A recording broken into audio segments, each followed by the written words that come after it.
সহশিল্পী হিসেবে বাবা-মা সামনে থাকলে রোমান্টিক দৃশ্যে ইয়াশ নরমাল অভিনয় করতে পারে? এটা ডিফিকাল্ট। আমি বলব I know. মা সামনে থাকলে আম মানে রোমান্টিক সিন করা একটু আনকমফোর্টেবল। ভীষণ রকম।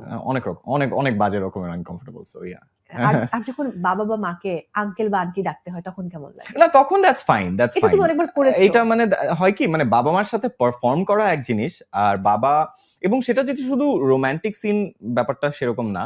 যেকোনো সিন আমার কাছে মনে হয় বিকজ আমার একটা সবসময় একটা ফিল হয় বাবা একটা সময় ডিরেক্টর ছিলেন, বাবা অসংখ্য নাটক বানিয়েছেন, মা এত বছর ধরে অ্যাক্টিং করছেন। তো উনাদের সামনে অ্যাক্টিং করতে গেলে আমার বারবার মনে হয় আচ্ছা আমি কি কোনো ভুল করলাম? বাবা কি কিছু বলবে? মা কি কিছু বলবে? তো একটা জানি না একটা ইনসিকিউরিটি কাজ করে। তো আমি বলব যে মা-বাবা সেটে না থাকলে আমি মোর কনফিডেন্ট। এটা হয়। আমার মনে আছে যে আমরা তো সবাই অপুদি বলি।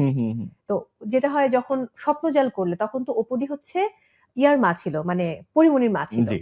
এবং সেখানে তোমার নাম ছিল অপু। রাইট। হ্যাঁ, সো এটাও কিন্তু একটা কোইন্সিডেন্স এর মতো যে ওখানে সবাই তোমাকে সেটে ডাকছে। আমি জানি না যে অপু হিসেবেই ডাকতো। হ্যাঁ, অপুই ডাকতো। হ্যাঁ। এবং ওইটাও কিন্তু একটা খুবই ফানি মোমেন্ট যে একটা না ওইটা বেশি কনফিউশন হয়নি কারণ সেটে তো মাকে কেউ অপু বলে ডাকে না। অপু দিয়েও ম্যাক্সিমাম টাইম ডাকা হয় না। বেসিক্যালি ডাকে হচ্ছে দিদি। হ্যাঁ। সো ওই জায়গা থেকে অপু দিটাও বেশি ডাকা হয় না। সো আমার ওইরকম কোনো কনফিউশন হয়নি সপ্তজালের শুটের সময়।